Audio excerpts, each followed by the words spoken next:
ফরজ গোসল করার পদ্ধতি হলো, আপনার উপরে গোসল ফরজ হলে আপনার যে জায়গায় নাপাক লাগছে, কাপড়ে নাপাক লাগছে, সেই জায়গা আগে পরিষ্কার করা।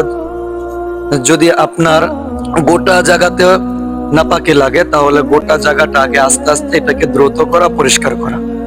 যখন এটা পরিষ্কার হয়ে যাবে, তারপরে প্রথমে অজু করা, কুলি করবেন, নাকে পানি দিবেন, তারপরে 2 হাত ধুবেন। অজু করতে যা যা লাগে তা করতে হবে। তৃতীয় নাম্বার হলো আপনার পুরা শরীরটাকে ভালোভাবে ধৌত করা। নাভির নিচে, আপনার নাভির নিচ থেকে ধরে বগলের নিচে প্রত্যেকটা জায়গায় যেন পানি পৌঁছায় যায়। শরীরের একটা অঙ্গ প্রত্যঙ্গের কোনো জায়গা যেন পানি না পৌঁছানো বাকি থাকে, প্রত্যেকটা জায়গায় আপনার অজুর পানি পৌঁছাতে হবে। আর প্রত্যেকটা জায়গায় শরীর যখন পরিষ্কার পরিচ্ছন্ন হয়ে যাবে, তো ওই সময় আপনার অজু হয়ে যাবে। অনেকে দেখা যায় যখন গোসল ফরজ হয়, গোসল ফরজ হওয়ার সাথে সাথে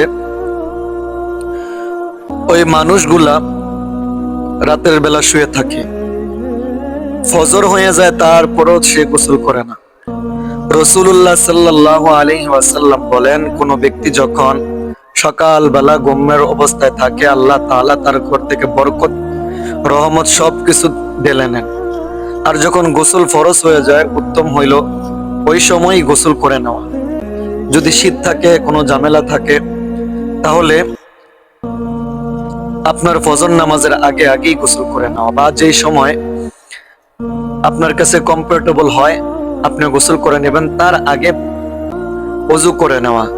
বিশেষ করে আমাদের মা বোনরা যাদের উপর গোসল ফরজ হয়, তারা যখন রান্না বান্না করেন, ওই সময় তারা কি করবেন, ওই সময় গোসল যখন ফরজ হয়, তো ওই অবস্থায় যখন গোসল করতে পারেন না, আগে সুন্দরভাবে তারা ওযু করে নেবেন।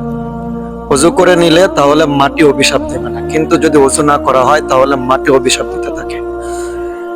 এজন্য আমাদের উপর যখন ফরজ গোসল হয়, আমরা অনেক সচেতন ভাবে, সোচ্চার ভাবে এই কাজগুলা করবো। আল্লাহ যেন তৌফিক দান করেন, আমিন।